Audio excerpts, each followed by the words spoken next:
to my YouTube channel. And for today's vlog na gagawin natin ngayon is madami nagtatanong guys, of course, sa aking online business. So, ginagawa mo. Small business, baga.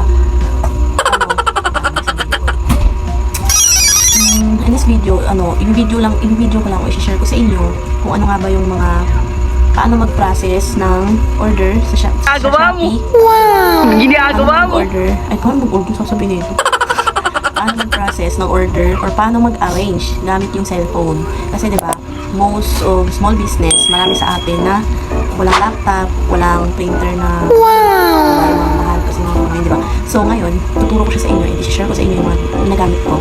And ngayon, share ko sa inyo kasi meron akong i-arrange, tamang-tama may i-arrange order ako sa Shopee, and then ngayon share ko na sa inyo. Ay, naisip ako kumuha ng video.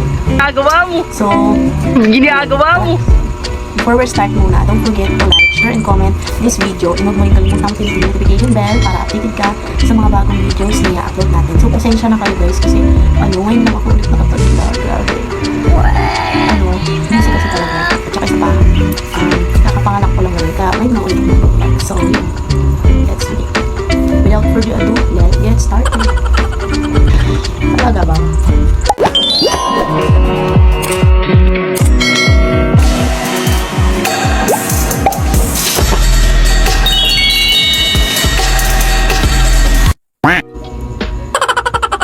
So, ayun guys, nagbabalik na nga tayo. Wow! Ginagawa mo! Ginagawa mo! So, ayan, kung kita ko nito lang yung printer. So, guys, ito yung ginagamit kong printer sa aking, pansamantalang business. Wow! Ito, ayan. Ayan na. Ayan. Ginagawa mo! So, ito yung ginagamit ko. Ginagawa mo! Mami. Excited! Open na natin ito. Pabili ko doon sa aking TikTok shop. Woo! So, as you can see, ayan siya. Napakaliit lang niya, mga mini. Gamit kong printer. Wow! Ayun yung gamit kong printer, mga mini ko. Ayan, ganyan na siya kaliit. Oh, as you can see. Ayan na siya kaliit, mga mini. Oh. Kasi, tawag dito, kumbaga budget meal siya para sa mga small business. Katulad ng iba dyan na, like tayo, di ba? Wala tayong, hindi pa natin afford yung mga yung mga tawag dito, mga mahaling printer, like 1.5, ganun. So, napatay na yung tawag dito, yung lighting. So, okay na yan. So, eto na nga yung printer. Kasama na siyang charger, which is Type-C siya. Ayan. Kumbaga, pag nalobat, rechargeable to. Pag nalobat, ayan, siyempre, nasalpak mo. Nasalpak sa ilong. Charot. Ginagawa mo! Pag i-on mo siya, Ginagawa mo! yung tawag dito, yung sticker or papel. Ito mo siya, nilalabas yan, ganyan. Ayan. So, mag-order kayo na ito sa Shopee or sa TikTok shop. Lagay ko na lang yung link sa description box. Mamaya. So, ayan, napakaganda nito. Promise, maniwala ko sa akin, helpful to siya para sa mga small business katulad ko. So, ang dami natin daldal, no? Ngayon, gagamitin natin siya. So, late na ako nakapag-video kasi nga, mamadali na ako. So, late ko na nagawa tong vlog or video na to kasi nga, nag-BB ako and syempre, nag-asikaso ka tapos mamenta pa kaming balot. Super busy talaga guys, promise. Kaya, ayun. Ngayon na lang tayo mag-video kasi tulog yung aking Junakis and time nakapag-video. So, gawin na natin yung tawag dito, yung i-prepare na natin and pag-click ko na sa inyo. So, yun, dami ko sinasabi, no? So, let's start. So, ayan yung pouch and then yung printer na gagamitin natin. Ayan, open lang natin yung mga Shopee natin. Punta tayo sa My Shop. And then, lalabas yan. Tapos, ayan yung mga, meron tayong pending na 3 order. So, ayan. So, syempre, before tayo mag-proceed, open muna natin yung ating printer. And then, punta na tayo dito sa kanina pinakita ko, arrange shipment. Ayan, may makikita kayo dyan na arrange shipment. Tapos click nyo yun, then lalabas yung draft off and then pick up. So, piliin natin yung pick up. Then, ayun yung lalabas. Okay, then confirm. Tapos, print waybill na natin. So, wait nyo lalabas yung, ayan, parang yan lalabas. And then, click nyo yung nasa taas na share. Wala pang nakalagay na fan print. Sorry guys, nakalimutan ko sabihin. Bago pala tayo makapag-print sa ating mini printer, kailangan muna natin mag-download ng fan print sa App Store or Google Store natin para makapag-print tayo. Then, babalikan na lang natin yan after natin ma-download yung fan print.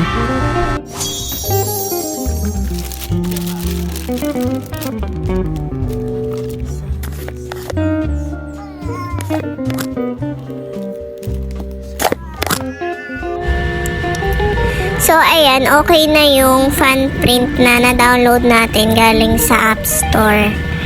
So, ngayon, i-prepare ko lang tong setting spray na order and yung brushes.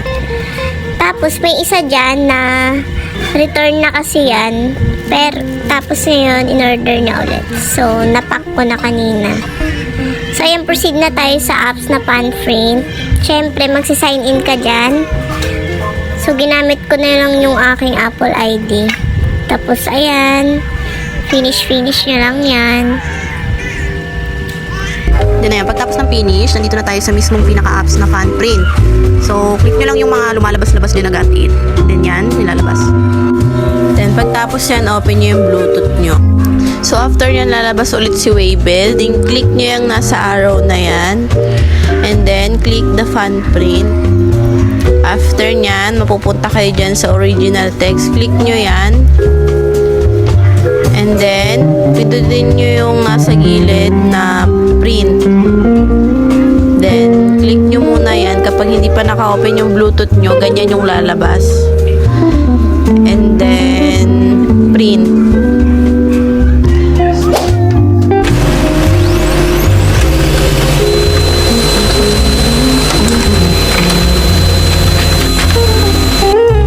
Then, ayan, okay na. Naka-print na tayo.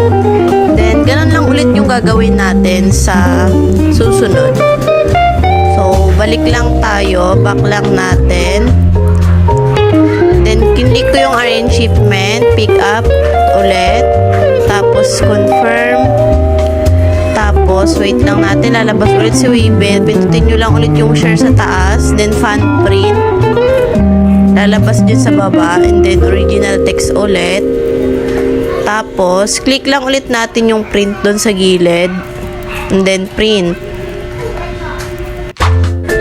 Ayan, tapos ko na na-print yung tatlong Waybill. And then, isa-isa ko na silang pin-repair yung tatlong items. Kasi baka mamaya nandiyan na si rider. So, kailangan, pagdating ni rider, naka-prepare na yung mga parcel na dapat kunin. Ayan, tapos na natin na-prepare yung tatlong parcel kanina. And waiting na lang tayo na makuha ito ni rider. So, dapat talaga pagkadating ni rider is nakahanda na yung ating parcel para hindi tayo pagalitan. 'Di ba? So, i-comment nyo lang dyan sa baba if meron kayong mga katanungan about dito. Alam kong marami kayong tanong kung saan kukuha ng pouch, ganito, ganyan. So, comment nyo lang dyan sa baba and then sasagutin natin yan sa next vlog. Ayan na po si Kuya Rider. Nakuha na niya yung ating parcel kanina. So, ayun mga mi. Ano nga pala? Na-pick up na siya ni Rider. Yes, mga mi. So, na-pick up na ni Rider yung ating parcel kanina. Oo, na-pick up na siya. So, ayun. Napakita ko na sa inyo guys kung paano ko siya pinipipil. Kung paano ko siya pinipipil. Oo, yun. No, kung paano ko siya iayos or mga ganun-ganun. Nakatulong yun sa ating mga small business and hope na may natutunan kayo kahit paano sa video na to kasi, di ba, syempre, hindi naman lahat tayo is mayaman kaya, syempre, sinishare ko lang sa inyo kasi katulad nyo rin ako, gaya nyo rin ako dati. Mahirap lang din ako kaya nga sinishare ko sa inyo, di ba? Yung mga experience ko dati. So, comment nyo pa dyan sa baba kung madami kayong Ginagawa mo! kung madami kayong suggestion, kung ano pa yung gusto nyo i-share ko and, ayun, comment nyo lang dyan sa baba and ayun, hanggang dito na lang yung ating video. So, sana nagustuhan ninyo mga mi. And sa susunod na vlog or sa susunod na video, marami pa tayong i-share sa inyo. So, yun. Hanggang dito na lang yung vlog natin. So, if you like this video, don't forget to like, share, and comment. At subscribe to the channel para lagi kayong malapit tayo sa mga bagong videos na i-upload natin. Okay, guys. Bye. See you on my next vlog.